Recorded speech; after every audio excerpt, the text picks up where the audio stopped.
तर आज माझ्या कॉलेजतर्फे माझ्या चित्रांचं प्रदर्शन होतं कोल्हापूरला, म्हणून मी आले स्टँडवर. पण बसला झाला लेट. बसचं टायमिंग लवकर दिले असल्यामुळं माझी जी मैत्रीण माझ्याबरोबर येणार होती तिला काय जमलंच नाही माझ्याबरोबर यायला आणि ती नाही आली. आणि खूप वाट पाहिल्यानंतर फायनली मला बस भेटली आणि आम्ही निघालो कण्हेरीला, जिथं की माझ्या चित्रांना वाव भेटणार होता. ते खूप आहे माझ्यासाठी. आणि कण्हेरी एकदम भारी, मला खूप आवडलं. तिथे प्रत्येक भिंत, तिथे गार्डन आणि तिथे कमानी खूप छान प्रकारे नक्षीकाम तिथं केलेलं, जे की खूप छान बघण्यासारखं होतं.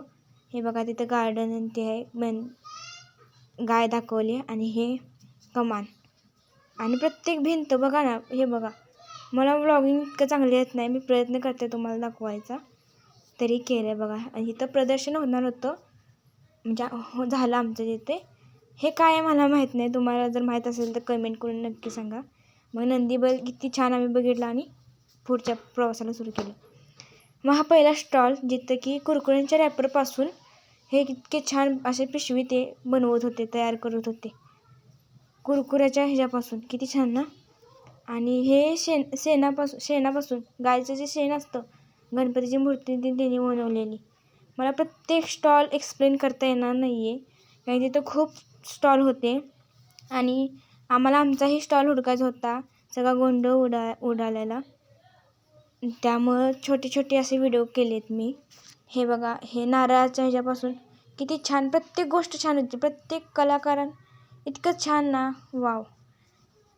हे बघा, त्याच्यावानी कलर कामसुद्धा त्यांनी केलेलं, की मी आता ट्राय करणार आहे.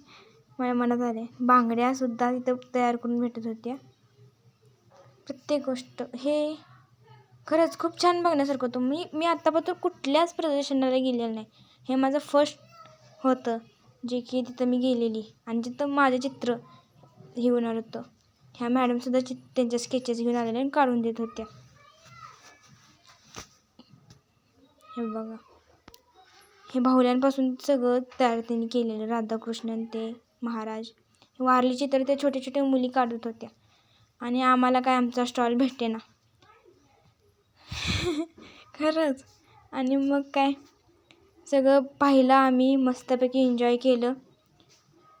आणि मॅडम आमच्या स्टॉल पाहत होत्या, पण स्टॉल काय भेटेना. मग काय आधी पोटोबा करावा आणि मग विठोबा असं म्हणत आम्ही महाप्रसाद तिथं भेटतो असं ऐकल्यावर लागलो महाप्रसाद हुडकायला. तेथील भिंती ते त्याच्यावरचं नक्षीकाम पाहत, महादेव पाहत, छान महादेव होते तिथं मोठे. तिथं मंदिर होतं वर महादेवांचं आणि मागल्या बाजूला महादेव होते खूप मोठे आणि त्यांच्या पुढे मोठे नंदी होते ना. बघा, हे त्यांनी इथं जे मंदिर आहे ते तिकडे त्यांनी तोंड केलेलं. मग आम्ही जेवलो आणि परत येऊन स्टॉल मांडला आम्ही आमच्या तिथं. थोडा वेळ तिथं ठेवला, कारण की उशीर झालेला, आणि आम्ही मग घरला आलो. असं ठरलेलं, पण सकाळीच आम्हाला स्टॉल लवकर भेटलं नसल्यामुळं वेळाभावी आम्हाला थोडा वेळ तिथं आलो आहे, तर मांडला आम्ही आणि आलो परत. व्लॉग हा कसा झाला आहे माहीत नाही मला, मी पहिल्यांदा केला आहे. इथनं पुढचे व्लॉग प्रयत्न करीन चांगले करण्याचे, पण प्रयत्नासाठी तरी एक लाईक करा.